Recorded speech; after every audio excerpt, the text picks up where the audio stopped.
সারা দেশের সীমান্তবর্তী এলাকা দিয়ে প্রশাসনের নাগের ডগায় বসে অবাধে ফেনসিডিল, গাঁজা থেকে শুরু করে এমন কোনো ধরনের মাদক নেই যে প্রবেশ করছে না। এরপর ডিলারের মাধ্যমে তা হাত বদল হয়ে চলে যাচ্ছে খুচরা বিক্রেতাদের হাতে, এরপর চলে যায় যুব সমাজের হাতে। আর এর ফলে ভবিষ্যৎ প্রজন্ম এগিয়ে যাচ্ছে অন্ধকার পথে। গোপনে ধারণ করা এই চিত্র দেখে নিশ্চয়ই অনুমান করা সম্ভব আসলে বর্তমান সমাজের অবস্থা কি আর কিভাবে বা চলছে মাদক বিক্রি।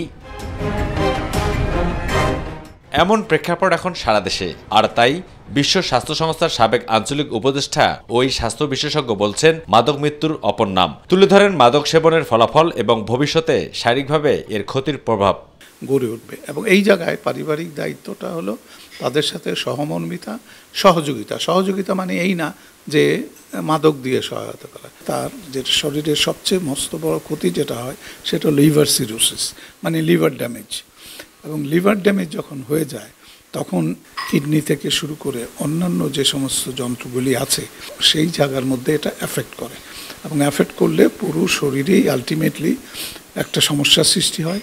তবে মাদকদ্রব্য নিয়ন্ত্রণ অধিদপ্তরের মহাপরিচালক বলছেন নিজস্ব বাহিনী রয়েছে মাদকদ্রব্য নিয়ন্ত্রণ অধিদপ্তরের, তাই অস্ত্র হাতে পেলেই মাদকের বিরুদ্ধে যুদ্ধ ঘোষণা করা হবে বলেও জানান তিনি। আমাদের আগে অস্ত্র ছিল না, অস্ত্র এখনো নেই, এই সরকারের আমলে আমরা অস্ত্র পাবো। এই জন্য একটা নীতিমালা জারি হয়েছে, নীতিমালাটা গেজেটে প্রকাশও হয়েছে এবং এই নীতিমালার আওতায় আমরা অস্ত্র কিনতে সক্ষম হব। যদি অস্ত্র হাতে পাই আমরা, তখন কিন্তু আমাদের অধিদপ্তরের যে লোকজন যা এনফোর্সমেন্ট কাজে জড়িত, অর্থাৎ ড্রাইভ দেয়, মাদক ব্যবসায়ী কারবারিদের আটক করে তাদের মালামাল জব্দ করে তাদেরকে আইনের মুখোমুখি করে এই কাজটা আর জোরদার হবে। শুধু এই তেজগাঁ এলাকা না, তেজগাঁ এলাকা সহ রাজধানী এবং সারা দেশে মাদকের যেন সয়লাভ হয়ে গেছে। এই থেকে পরিত্রাণ পেতে আপনাকে যেমন সবসময় খোঁজখবর নিতে হবে আপনার প্রিয় সন্তানটি কোথায়, তেমনি মাদকদ্রব্য নিয়ন্ত্রণের ক্ষেত্রে যে সংশ্লিষ্ট কর্তৃপক্ষ রয়েছেন তাদেরকে আরও সজাগ হওয়ার পরামর্শ দিয়েছেন সচেতন মহল।